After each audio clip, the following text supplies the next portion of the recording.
diplomats being ordered to leave the U.S. Tonight, President-elect Trump weighed in, saying once again it is time, quote, to move on. But Mr. Trump also says he will take the step of meeting with intelligence officials next week to take a look at the evidence.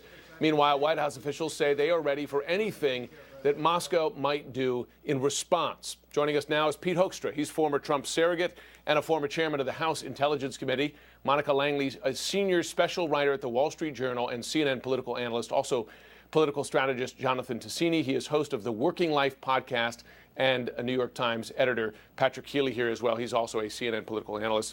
Congressman Hoekstra, if I could begin with you. You have now Donald Trump and his inner circle really isolated here. They will say that this is a Democratic argument or narrative here, but the fact is it's not. The entire Senate, so say Senators McCain and Graham, believe Russia's behind this hacking. U.S. intelligence agencies, they're confident in their assessment. The House Speaker, who's a Republican, as you know, believes Russia's behind the hacking. In fact, is calling for stiffer penalties, as has Mitch McConnell. Why is Donald Trump continuing to defy that consensus?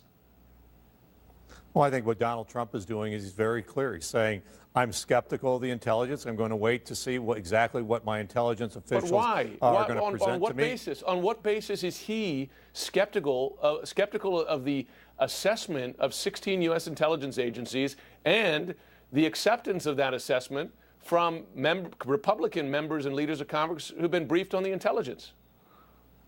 You know, I love listening to what's going on now. All the folks that, in the past have criticized the intelligence community are now saying, wow, these folks are infallible. How can you question them? I wish that, that would have been the response to what we saw, not only in terms of what the intelligence community said that they saw in Iraq in 2001 and 2002 in terms of their capability of producing weapons of mass destruction. Right. But there's also no question their they've made assessment of mistakes what was going before. on in Iraq. You're muddying the waters here. Understandable. Listen, the intelligence community got WMD in Iraq wrong. But let's be honest. You've served a long time on the House Intelligence Committee. You've seen where they've gotten things right. Particularly, though, let's talk about in cyber hacking. They were able to identify individuals in China, which the Justice Department charged individuals in China for hacking cyber attacks against the U.S. They were able to identify North Korea as being behind the Sony hack, which then carried consequences as well. They have a track record on this, and despite what Donald Trump says, that in the age of computers, as he said, you can't track this kind of stuff, the fact is the NSA has tools to do this, as do many private companies. Based on that, what is the evidence, then, that Donald Trump has to dismiss it? Well, let's take a look at the report that the Homeland Security and the FBI issued today.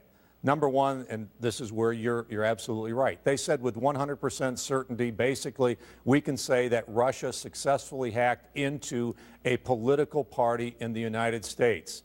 They then go on and say... There's a statement there. That's something that the president-elect has not accepted. Right, but then they go on to the more important points. They say it is likely that the Russians exfiltrated data from the databases that it went into. It doesn't say with certainty that it happened, but it said it is likely that they did. Then it says we assess that they shared this information with certain groups, and then the information was made public. But there's lots of other unanswered questions. They don't make an assessment as to whether other people also were able to access that data and exfiltrate it.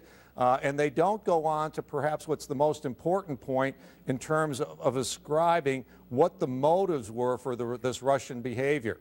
Was it just the hacking? You're making a point that they haven't. You're making a point that they haven't answered any question. But the key question is who is behind the hack, and that one they seem to have answered with confidence. Patrick, Monica, and Jonathan, I want you to be able to pipe in here. But Patrick, you've been covering this very closely. What do you make of this continued expression of doubts on this? This is all about legitimacy, Jim. Donald Trump is trying to protect an election result that a lot of Democrats, a lot of others have sort of, raised some doubts about in terms of the interference by Russian intelligence agencies that may have tipped some of this in his favor in the sense of creating so much focus around leaked emails, hacked documents.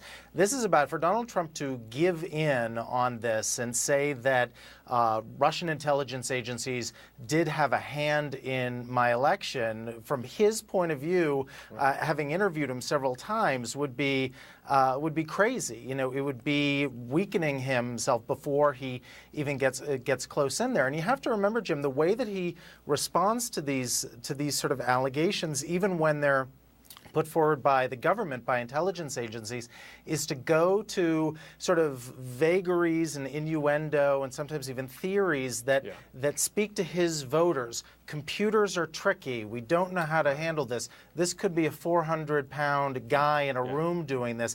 And a lot of Americans might sort of say, yeah, computers are tricky. You know, he's so far, as president-elect at least, and as a candidate, he hasn't been trying to rebut allegations by providing evidence or facts of his own. He just sort of makes statements that might go over. It's about muddying the waters. Monica, the fact is this is going to enter a different phase, though, after the inauguration, because you have Republicans in the Senate as well as House members. I mean, you heard this from Ryan today. You heard it from McCain and Graham. They say they want to enact even tougher sanctions. So when you get into the new legislative session, you're going to have the prospect of a Republican-led Congress pushing for penalties for a crime, in effect, that the president doesn't accept.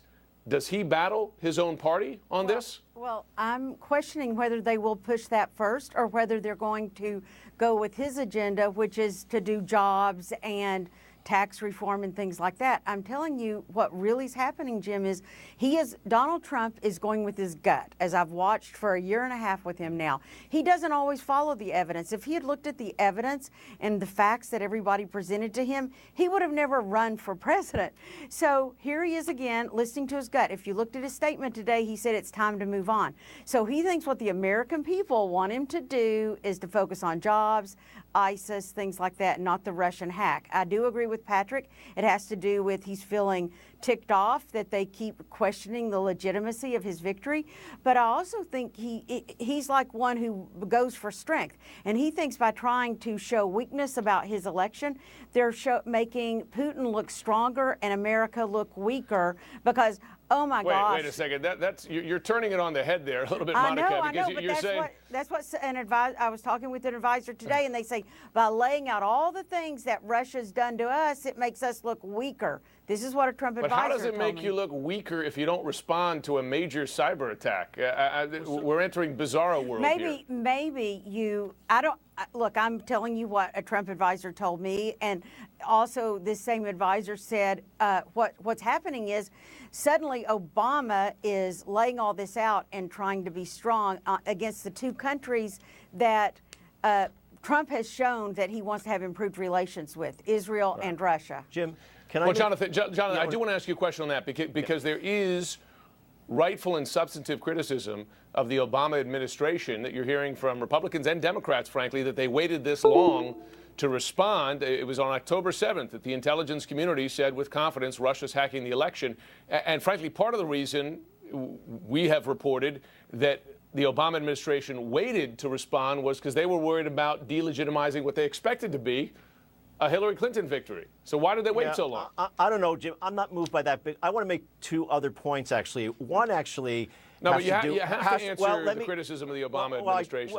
I want to actually answer the question about what would have happened if Hillary Clinton had been elected president. And I put myself in the place of being a Democrat. What would I do if I was a Democrat and these same allegations had been raised? And I have to say that in a small way, and I'll get to Donald Trump in a second, in a small way, I have some sympathy to what Congressman Hoekstra said, which is that I don't trust the Central Intelligence Agency. I haven't trusted the CIA for not just about the WMD, but going back 30, 40 years. I'm not saying that this didn't happen, but I think the evidence that the intelligence community has not put forth to the American people, potentially for legitimate reasons, there is still an open question. But the second thing that I think is much more important is, and this goes back to, Jim, to your previous panel, when you asked, and I'm going to roughly paraphrase you, you asked, have you seen anything like it, a president-elect at odds with the intelligence agencies? And the problem is, and this is what we're facing every single day, we're trying to normalize Donald Trump. Donald Trump is an ignoramus. He does not understand domestic or foreign policy. And so we're sitting back and thinking, how we have somebody who is going to walk into the Oval Office dealing with Russia when he doesn't understand the first basic thing about arms control.